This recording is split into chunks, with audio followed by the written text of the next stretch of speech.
رمضان المبارک کے حوالے سے کچھ تھوڑی سی آپ کو پتہ تو ویسے سب کو ہوتا ہے کہ ہم رمضان المبارک کے جب گزرتا ہے تو عید والے دن آپ صدقہ فطر دیتے ہیں. تو صدقہ فطر اس لیے دیا جاتا ہے تاکہ ہمارے جو روزوں میں کمی بیشی ہو گئی ہے اللہ رب العزت ان کوتاہیوں اور کمیوں کو پورا کر دے. اور یہ ہے کہ صدقہ فطر ضرور دینا چاہیے. جن کے پاس حیثیت ہے مالیت ہے وہ ضرور دے.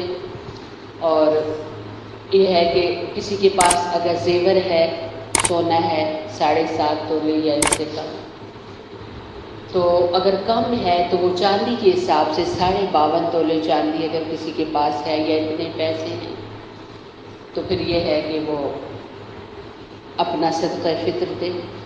اور ویسے علماء کہتے ہیں کہ ہر کسی کو دینا ہی چاہیے ضرور تاکہ روزے تو رکھے ہیں تو اس میں جو کمی بیشی ہے وہ اللہ تعالیٰ اس کو دور کرے. اور پھر یہ ہے کہ صدقہ فطر آپ اپنے محلے میں دیکھیں جو یتیم بچے ہیں بیوہ خواتین ہیں یا وہ لوگ جن کے حالات بہت زیادہ خراب ہیں ان کو آپ صدقہ فطر دیں. اور بے شک آپ عید سے تھوڑا پہلے ہی دے دیں تاکہ اچھی سی ان کی عید ہو جائے اور بالکل خوش دلی سے دیں. اور علماء فرماتے ہیں کہ نبی صلی اللہ علیہ وسلم کے پاس ایک شخص آیا تھا اور اس نے یہ کہا تھا کہ میں اللہ کے غصے سے کیسے بچوں تو آپ نے فرمایا کہ چھپا کر صدقہ کرو. اور پھر اسی طریقے سے صدقہ بہت زیادہ اللہ رب العزت کا پسندیدہ عمل ہے اللہ نے انسانوں کو دیا ہے. تو رمضان المبارک میں کثرت سے صدقہ کرنا چاہیے. ہمارے نبی صلی اللہ علیہ وسلم ویسے بھی بہت سخی تھے لیکن رمضان المبارک میں تیز ہواؤں سے بھی زیادہ آپ کی سخاوت بڑھ جاتی تھی. آپ اس قدر دیتے تھے اور دینے سے اللہ تعالیٰ مال بڑھاتے ہیں. دینے سے اللہ تعالیٰ مال بڑھاتے ہیں. مسلمان تو مسلمان ہیں.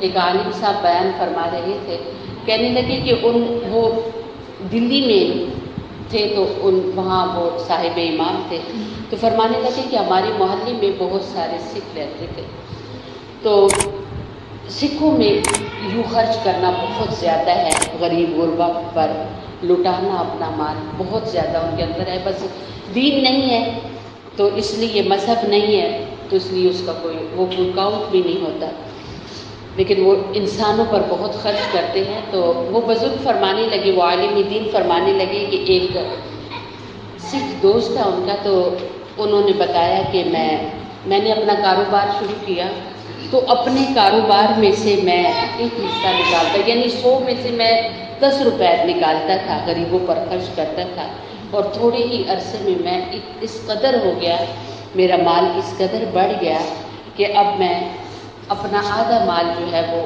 غریبوں پر خرچ کرتا ہوں. تو یہ ہے کہ جب انسان اللہ رب العزت کی راہ ہم تو مسلمان ہیں الحمدللہ اور اللہ رب العزت کا فرشتہ صبح کے وقت میں دعا کرتا ہے کہ اے دینے والے رب تیرے رزق کو بڑھا دے. تو اپنے ہاتھوں کو دینے والا بنائیے کیونکہ دینا جو ہے نا یہ اللہ کی صفت ہے. تو جو انسان دیتا ہے تو اس کے اندر وہ رب کی صفت آ جاتی ہے سبحان اللہ. تو اس لیے ضرور تھوڑا بہت صدقہ کرے اور خصوصاً صدقہ فطر ضرور ادا کیجیے. اور پھر آخر میں یہ جو رات آتی ہے عید کی رات اکثر ہم رمضان گزارتے ہیں تو عیدین کی جو راتیں ہوتی ہیں ان میں ہمارے گھروں میں اللہ معاف کرے بڑے ہنگامے ہوتے ہیں. چاند رات بھی باہر اگر لاک ڈاؤن نہ ہوا تو وہی حشر ہوگا کہ پورا ایریا ایک طرح کا بند ہی ہو جاتا ہے راستے بند ہو جاتے ہیں. اس قدر باہر مارکیٹوں میں جاتی ہیں خواتین بچیاں. نبی اکرم صلی اللہ علیہ وسلم کا فرمان ہے کہ سب سے بری جگہ زمین میں اگر کوئی ہے تو وہ بازار ہے اور سب سے بہترین جگہ اگر زمین پر کوئی ہے تو وہ اللہ کے گھر ہے. تو میری بہنوں بازاروں کی طرف زیادہ وہی لوگ لپکتے اور جاتے ہیں کہ ظاہر ہے بری جگہ پہ برے لوگ جائیں گے نا اچھے لوگ تو نہیں جائیں گے. تو اس لیے کوشش کریں کہ جو کچھ بھی لینا ہو وہ پہلے لے لیں. یہ رات جو ہے خاص کر کے چاند رات کے بارے میں آتا ہے کہ جو اس رات کو جاگا اس کا دل اس دن بھی زندہ رہے گا جس دن دل مر جائے۔ وہ کون سا دن ہوگا؟ میدان معاشر کا دن ہوگا۔ سارے لوگ اللہ کے حضور کھڑے ہوں گے تو مردہ دل جو ہے نا، کبھی ادھر گر رہے کبھی ادھر گر رہے، دیکھنے والے سمجھ جائیں گے یہ ناکام لوگ ہیں۔ تو اس لیے جو انسان اس رات میں جاگا رہا، اب خود بھی کوشش کریں، اپنے بچوں پر بھی کوشش کریں۔ ہم عورتوں کے اندر ایک تھوڑی سی نا کمی میں جو نوٹ کر رہی ہوں، کیونکہ میرے پاس تو بچیاں پڑھنے آتی ہیں اور بچیوں کا جو رہن سہن ہے اور بچوں کے جو طور طریقے، اس سے میں اندازہ کرتی ہوں کہ مائیں سوائے روٹی کھلانے کے اور کپڑا دینے کے اولاد کو کچھ نہیں ہوتی، بالکل نہیں۔ میری بہنوں، الا کلکم راع و کلکم مسئول عن رعیتہ، یہ اولاد اللہ پاک کی عطا کردہ نعمت ہے، اور قیامت کے دن ہم سب کچھ پوچھو گی ہم سے کہ ہم نے ان کے ساتھ کیا کیا۔ آپ بچوں کے اوپر نظر رکھیں، آپ کے بچے تنہائیوں میں کیا کر رہے ہیں، آپ کے ساتھ کیا کر رہے ہیں، اور ان خوبصورت اور بڑے وقتوں میں اپنی بچوں کو لے کے آپ ساتھ بیٹھیں، ان سے بھی عبادت کروائیں، ان کے سامنے عبادت کریں۔ کل یہ بچیے آپ کا سوچ کر کہ ہماری والدہ اتنی عبادت کرتی تھی تو ہمیں بھی کرنا چاہیے، اپنے بچوں کو ساتھ لے کے کھڑے ہوئیں اور ان کی عبادات ان سے کروائیں۔ آپ یقین مانیے کہ آج ہم لوگ جو ہیں الحمدللہ، ہم نبی علیہ الصلوۃ والسلام کے دور کے 1 صدی قریب ہیں، تو ہمارے اندر اعمال ہیں اور کچھ ہمارے علماء کرام کی محنتیں ہیں، لیکن آگے جو ہم دیکھ رہے ہیں ہماری نئی نسل جو ہے، ان کے اندر علم نہیں ہے اور عمل تو بالکل نہیں ہے، اور یہ اس قدر علم سے دور ہے، یہ اس قدر علم سے دور ہے، اعمال سے دور ہے۔ میں نے چھوٹی چھوٹی بچیوں کو آپ یقین مانے دیکھا ہے کہ ان سے 4 نفل نہیں کھڑے ہو کے پڑے جاتے۔ آپ رسول اللہ صلی اللہ علیہ وسلم کے بارے میں سوچیں کہ جو ساری رات عبادت کرتے تھے، اور خوراک کا کیا عالم تھا۔ آج ہم یہ کہیں کہ خوراکیں اچھی نہیں ہیں، خوراک یہ تھی کہ کھانا کھا ہی نہیں، کبھی کھجور کھا لی اور کبھی کھجور بھی نہ ہوئی، پانی ہی پی لیا، اور ساری رات آپ عبادت کرتے تھے، آپ کے صحابہ عبادت کرتے تھے۔ وہ سیدہ عائشہ صدیقہ رضی اللہ تعالیٰ عنہ کے بارے میں آتا ہے کہ حضرت امیر معاویہ رضی اللہ تعالیٰ عنہ نے سیدہ عائشہ کے پاس بہت سارے دینار درہم بھیجے، تو سیدہ نے اپنی بالی سے کہا کہ مدینہ میں پیغام بھیج دو کہ جتنے ضرورت مند ہیں آ جائیں اور لے لیں۔ تو آگے اور سیدہ عائشہ صدیقہ تقسیم کرواتی رہی، سارا ختم ہو گیا۔ اور اس دن آپ روزے سے تھی، اس سے 1 دن پہلے بھی روزے سے تھی اور افطاری کے لیے کچھ تھا نہیں۔ اور سیدہ عائشہ رضی اللہ تعالیٰ عنہ کی سیرت پر پچھلے پروگرام میں آپ کو بتایا گیا تھا کہ الحمدللہ کس قدر خود عالمہ تھی اور کس قدر آپ کے شاگرد تھے، تو پڑھنے پڑھانے کا ہر وقت معمول رہتا تھا، اور عبادات کا یہ عالم تھا کہ فجر کی نماز کے بعد جب اشراق کے لیے کھڑی ہوتی تو دن کے 11 بج جاتے تھے اور اشراق کے نفلوں میں کھڑی رہتی تھی، اور خوراک کا یہ عالم تھا کہ کھانے کے لیے کچھ بھی نہیں ہے۔ اور بالی کہنے لگی کہ اتنا امیر المومنین نے بھیجا، اتنا امیر معاویہ صاحب نے بھیجا، اور آپ نے سارا اللہ کی راہ میں دے دیا، کچھ تو تھوڑا سا رکھا ہوتا کہ جس سے ہم افطاری بنا دیتے۔ تو فرمانے لگی یہ پہلے یاد دلا دی تھی، میرے تو ذہن میں نہیں تھا۔ آج ہمارے گھر میں کوئی چیز ہے تو ہم اپنے لیے سب سے زیادہ پہلے نکال لیتے ہیں۔ تو آپ دیکھیں میری بہنوں، ہماری بچیے خوراک بھی ٹھیک ہے، کھانا پینا بھی ٹھیک ہے، کیا بات ہے کہ اللہ کے دروازے پر یہ 5 منٹ نہیں کھڑی ہو سکتی۔ میری بہنوں، ان بچوں کو لے کے کھڑے ہو، یہ آپ کا بہت خوبصورت اللہ نے گلشن دیا ہے، اس باغ کا خود خیال رکھیں۔ اگر مالی اپنے باغ کے درختوں سے خود بے پرواہ ہو جائے تو وہ ذہن میں رکھے کہ اس کے درختوں کا کوئی خیال رکھنے والا نہیں ہے۔ یہ اولاد آپ کی خوبصورت درخت ہے، انہیں آپ خاردار بھی بنا سکتے ہیں، لوگوں کو گزرتے ہوئے چبھیں گے، تکلیف کا باعث بنیں گے، اور ان کو سایہ دار حسین درخت بھی بنا سکتے ہیں کہ بیٹھنے والا ہر کوئی دعائیں دے گا کہ کتنے خوبصورت ماں باپ تھے جنہوں نے اتنی پیاری اولاد چھوڑی ہے پیچھے۔ تو ان بچوں کو لے کر آپ بیٹھیں اور ان کو بھی عادت ڈالیں صدقہ خیرات کرنے کی، تاکہ کل ہم رہیں نہ رہیں، ہمارے بچے بھی صدقہ خیرات کریں۔ اور بے پناہ اس چیز کا ثواب ہے اللہ کی راہ میں دینے کا۔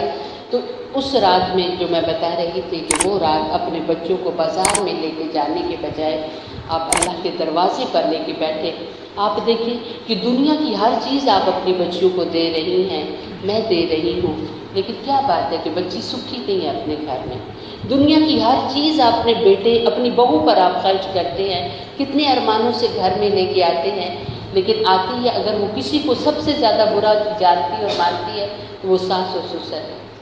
تو یہ کہاں سے ہمیں دولت اور راحتیں ملیں گی؟ اللہ کے دروازے سے۔ تو اللہ رب العزت سے مانگنے کا سلیقہ تو الحمدللہ آتا ہے، لیکن اللہ سے کے دروازے پر مانگنے کا وقت نکالیے، اور ان خوبصورت وقتوں میں آپ ضرور جو ہے نا دعائیں کریں۔ جی دعا کر لیتے ہیں۔ بسم اللہ الرحمن الرحیم۔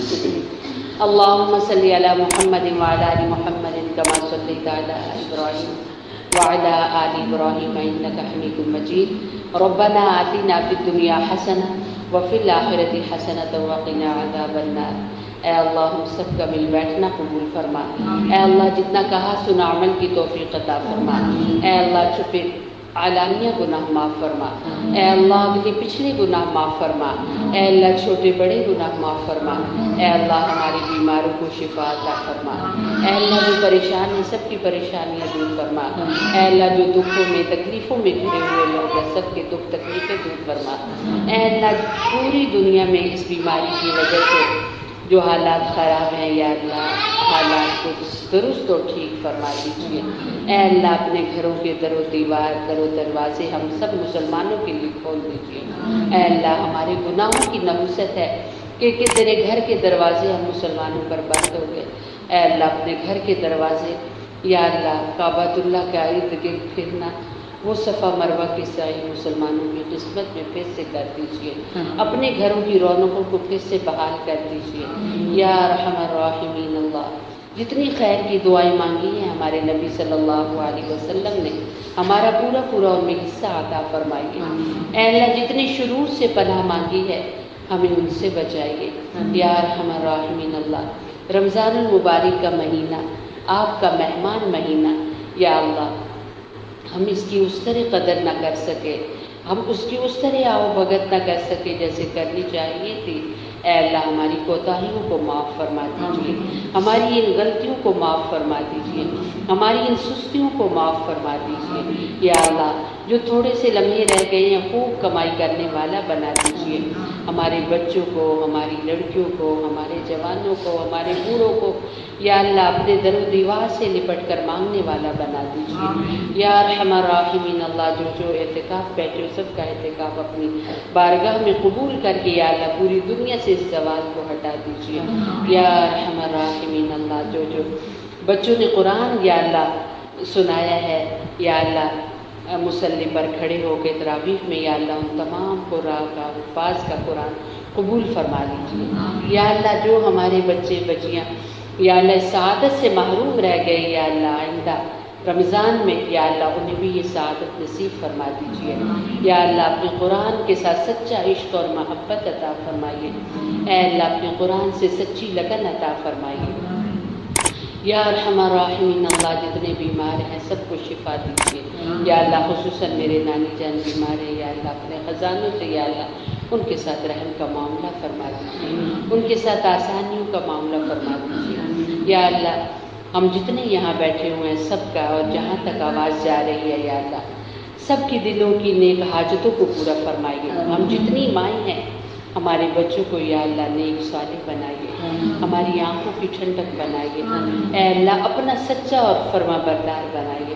اے اللہ نبی علیہ السلام کا سچا غلام بنائیے یا ارحم الراحمین۔ اللہ حضور اقدس صلی اللہ علیہ وسلم کی جتنی امت دنیا سے چلے گئے ان کی مغفرت فرما دیجیے، آج جو موجود ہے اور آئندہ آئیں گی یا اللہ سب کو دین اسلام پر استقامت دیتے ہوئے یا اللہ موت کے وقت کلمہ نصیب فرمائیے یا اللہ حضور علیہ السلام کی ساری امت کو بخش دیجیے، حضور علیہ السلام کی ساری امت پر رحم فرمائیے، حضور علیہ السلام کی ساری امت کی اصلاح فرما دیجیے یا ارحم الراحمین۔ اللہ ہمارے والدین اور یا ارحم الراحمین اللہ ان کے والدین اور حضرت آدم علیہ السلام تک جتنے کلمہ گو ماں باپ ہیں یا اللہ ان کو ان 70 میں شامل فرمائیے جو بے حساب جنت میں جائیں گے۔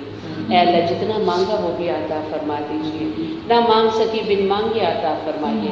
ہماری جتنی بہنیں بچیاں یہاں آئی بیٹھی ہیں یا اللہ سب کا آنا بیٹھنا قبول فرمائیے، سب کی دلی نیک تمناؤں کو پورا فرمائیے۔ یا اللہ ہماری یہ بہن کے بیٹے کو یا اللہ نیک صالح بنا دیجیے، یا اللہ ان کے گھر کی جو مشکلیں ہیں ان کو دور فرما دیجیے، یا اللہ ان کا بیٹا رضا یا اللہ اس بچے کی اصلاح فرما دیجیے۔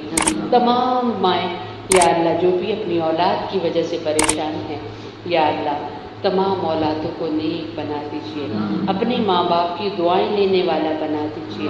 یا اللہ اس مہینے اور ان تاک راتوں میں ان اولادوں کی معافی کا پروانہ رک جاتا ہے، ان کی معافی نہیں ہوتی جن کے والدین ناراض ہوں۔